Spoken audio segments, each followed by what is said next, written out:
حضرت عثمان غنی رضی اللہ تعالی عنہ نے ابتدائی اسلام میں ہی اسلام قبول کر لیا اور حضرت عثمان غنی رضی اللہ تعالی عنہ کا نکاح حضور سید عالم صلی اللہ تعالی علیہ وآلہ وسلم کے اظہار نبوت سے پہلے آپ کی شہزادی سیدہ رقیہ رضی اللہ تعالی عنہا سے ہو چکا تھا۔ پھر غزوہ بدر کے موقع پر سیدہ رقیہ رضی اللہ تعالی عنہا کا وصال ہو گیا۔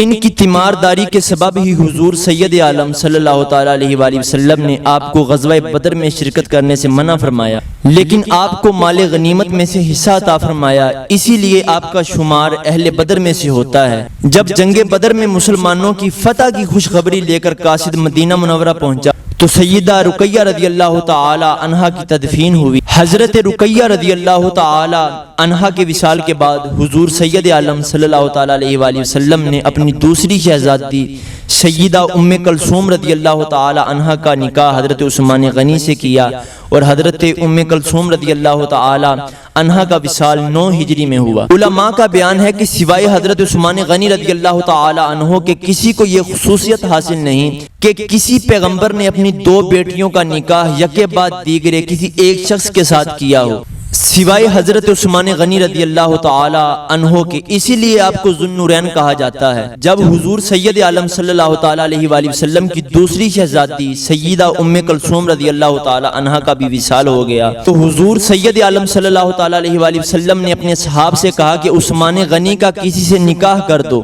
کہ اگر میری کوئی تیسری بیٹی بھی ہوتی تو میں اس کا نکاح بھی حضرت عثمان غنی رضی اللہ تعالی عنہ سے کر دیتا، کہ میں نے اپنی 2 بیٹیوں کے نکاح بھی بذریعہ وہی ان سے کیے تھے۔ اور صرف یہی نہیں بلکہ حضرت علی رضی اللہ تعالی عنہ سے یہاں تک روایت ہے، انہوں نے فرمایا کہ میں نے رسول اللہ صلی اللہ تعالی علیہ وآلہ وسلم کو یہ فرماتے ہوئے سنا، آپ حضرت عثمان غنی رضی اللہ تعالی عنہ سے کہہ رہے تھے کہ اگر میری 40 بیٹیاں بھی ہوتی تو یکے بعد دیگرے میں ان سب کا نکاح اے عثمان تم سے کر دیتا، یہاں تک کہ ایک بھی باقی نہ رہتی۔ تو میرے سیدی اعلیٰ حضرت یہاں پر فرماتے ہیں کہ نور کی سرکار سے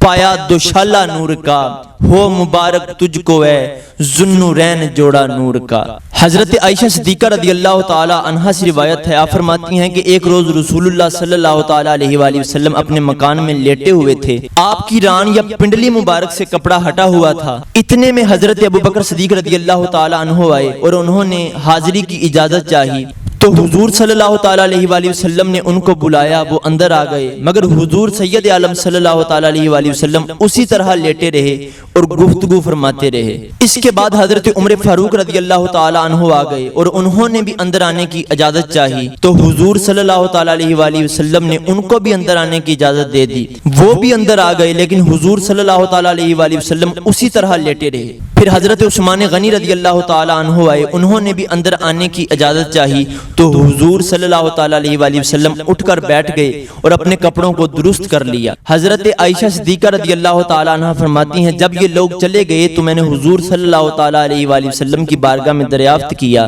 یا رسول اللہ کیا وجہ کہ جب میرے والد حضرت ابوبکر صدیق رضی اللہ تعالی عنہ آئے تو آپ اسی طرح لیٹے رہے، پھر حضرت عمر فاروق رضی اللہ تعالی عنہ آئے تو آپ اسی طرح لیٹے رہے، پھر جب حضرت عثمان غنی رضی اللہ تعالی عنہ آئے تو آپ اٹھ کر بیٹھ گئے اور اپنے کپڑوں کو درست کر لیا۔ تو حضور علیہ الصلوۃ والسلام نے جب سیدہ عائشہ رضی اللہ تعالی عنہا کا یہ سوال سنا تو حضور نے ارشاد فرمایا، عائشہ کیا میں اس سے حیا نہ کروں کہ جس سے فرشتے بھی حیا کرتے ہیں؟ تو ناظرین، حضرت عثمان غنی رضی اللہ تعالی عنہ کا مرتبہ کیسا ہی بلند و بالا ہے کہ اللہ رب العزت کے فرشتے بھی آپ سے حیا کرتے ہیں اور خود سید احمد مجتبی محمد مصطفیٰ صلی اللہ تعالی علیہ وآلہ وسلم بھی آپ سے حیا کرتے ہیں۔ اور آپ کیسے حیا والے تھے کہ حضرت ابو یعلا حضرت ابن عمر رضی اللہ تعالی عنہ سے روایت کرتے ہیں کہ رسول اللہ صلی اللہ تعالی علیہ وآلہ وسلم نے ارشاد فرمایا کہ فرشتے حضرت عثمان غنی سے اس طرح حیا کرتے ہیں جیسے اللہ رب العزت اور اس کے حبیب حضرت محمد مصطفیٰ صلی اللہ تعالی علیہ وآلہ وسلم سے کرتے ہیں۔ ایک مرتبہ امام حسن رضی اللہ تعالی عنہ کے سامنے حضرت عثمان غنی رضی اللہ تعالی عنہ کی حیا کا ذکر ہوا تو آپ نے ارشاد فرمایا کہ اگر حضرت عثمان غنی گھر میں ہوتے اور کوٹھڑی کا دروازہ بھی بند ہوتا اور آپ کپڑے اتار کر نہانا چاہتے تو حیا کے سبب اپنی پیٹھ سیدھی نہ فرماتے، تو اللہ تبارک و تعالی ہمیں بھی حضرت حضرت عثمان غنی رضی اللہ تعالی عنہ کے صدقے سے حیا عطا فرمائے اور کائنات کی یہ عظیم ہستی 18 ذوالحجہ کو اس دنیا فانی سے رخصت ہوئی تو اللہ تبارک و تعالی ہمارے گناہوں کو معاف فرما کے حضرت عثمان غنی رضی اللہ تعالی عنہ کا صدقہ ہمیں حیا والی زندگی گزارنے کی توفیق عطا فرمائے۔ وما توفیقی الا باللہ۔